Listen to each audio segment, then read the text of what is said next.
what I'm dealing with, and this kind of goes, I know, I think it probably goes hand in hand with what you're saying, but it's just a different look. So I had very particular steps before the election of realizing that we might lose. Okay. And there were moments. There were moments that I had. And some of those moments had to do with the realization that you and I are absolutely buried in, and not buried in a bad way, but politics and what's going on in the world and the people in the world, that's what we do. It's our bread and butter. And not just because it's the business, but it's our heart. That's who we are. We think about these things. We wonder about these things. We ask about these things. We're constantly discussing these things. We ask for callers to call. I want to talk about politics. I want to talk about the state of the world with almost anybody. If I see you in a Denny's, I'm probably going to talk to you about the state of the world and what we're doing about it. That's just my heartbeat, right? The reality, though, is, and as ridiculous as this sounds, there's going to be someone driving live in the car right now, and they're going to be, Brother Tyler, really? You really were this naive? It wasn't a naive thing here, but it occurred to me probably about 3 weeks before the election that we are not normal. We are not normal. We who, as Tyler? In those of us that are politically engaged, even at 70%. Right. You know what I mean? Like, right. And I'll take it down to say even 60%. There are a lot of people who are just walking out there right now that just have no, like, caring could care less. Yes. And the hard part about that is I'm not just talking about white folks. I'm talking about Black folks. I'm talking about Latino folks. I mean, just, and to be fair, their lives oftentimes they're waking up every day just trying to live their life to the best of their ability.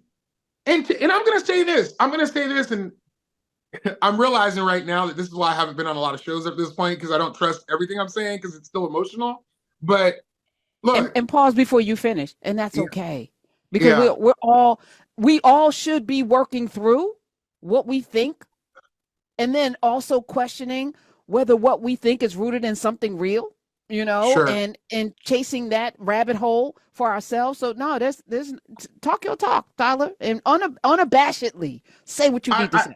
Yeah, I found myself thinking, I have a little bit of privilege because I have money, and that's just the truth. Meaning, like, I have more money than the average Joe, and I don't say that to brag. I'm just saying that I'm not worrying. My best friend jokes with me that she's like, for $1 million, you can tell me how much a candy bar in a store is. And I'm like, I don't know, $7. She's like, you are ridiculous. Because, I don't think about that on an everyday basis.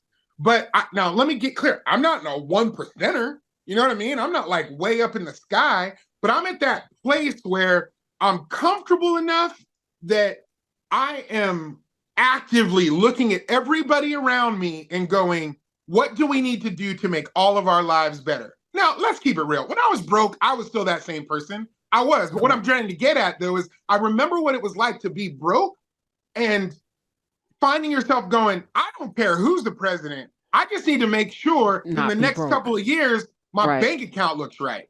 Correct. So, and so I wouldn't be engaged in the way that I needed to be. And I'm walking around going, there are people that genuinely walked into that booth, looked and went, oh yeah, Trump, man, he did that show. Let's go. Trump.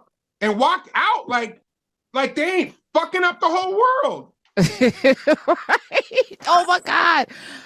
So, yes. And I was bringing up Lisa Harper because she said, I was watching a video of hers, and she said that, followers of Christ, the Christ himself was a sore thumb, so to speak. He stood out like he was not normal. He was not going along with what everybody else was going along with. And, he showed up to the temple the first time to preach and basically proclaimed that he was they loved him until he read from the book of Isaiah and was like, yeah, I'm the person. And then they were like, string his ass up, oh my God. Like, so it went from admiration and like, oh yeah, that's Mary and Joseph's son, blah, blah, blah, to like, oh, who the hell? And it turned just that quickly. And it's because he was going up against the grain of like, calling folk out and all of this. So I'm saying narrow is the road that leads to salvation. Few will travel it, Tyler, and it's okay. Yes, you're right. This is not normal to be this educated or engaged and care so much about the future. And it is, I won't even say maybe it's 15% of the population. I don't even know what the percentage is.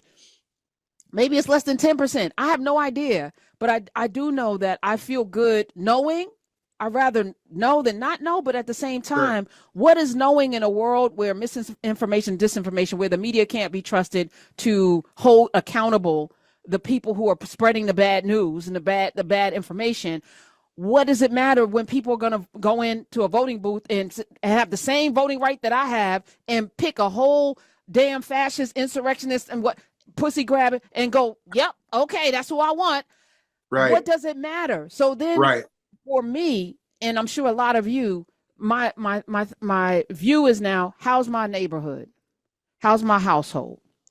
What can I do in my community? How are the schools in my neighborhood? If my neighborhood is full of raging racists, maybe it's time to move, or maybe it's time to do an Ali Asa free to have 20 of my favorite cousins to come move in the neighborhood so that we'll at least have community and protection. Like, that's how we're going to have to, for the next 4, 10, maybe 20, maybe 30, maybe we won't see the turn in our lifetime. I don't know.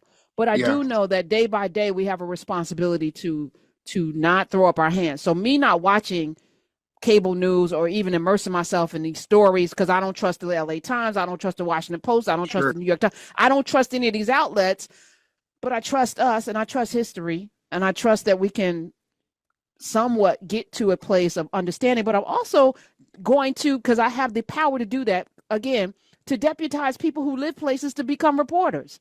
Everybody can be a Darnella Frazier, a little girl who held up a phone while George Floyd was being choked to death.